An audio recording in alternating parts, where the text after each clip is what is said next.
Hello সবাইকে, আজকে আমি বানাবো ম্যাগি সুপি নুডলস। প্রথমেই কড়াইতে সাদা তেল দিয়ে দিয়েছি। তেলটা হালকা একটু গরম হলে এর মধ্যে রসুন, পেঁয়াজ ও বোম্বাই মরিচ কুচি দিয়ে দিয়েছি।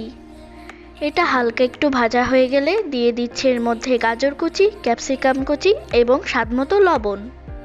দিয়ে দিচ্ছি নুডলসের মশলা, জিরে গুঁড়ো এবং লঙ্কা গুঁড়ো।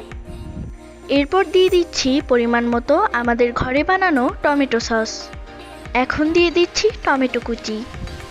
টমেটো কুচি দিয়ে ভালোভাবে কষিয়ে নেওয়া হয়ে গেলে দিয়ে দিচ্ছি পরিমাণ মতো জল। ফ্লেভারের জন্য দিয়ে দিচ্ছি কিছুটা আদা স্লাইস। এরপর নুডলসগুলো আধ ভাঙা করে দিয়ে দিচ্ছি।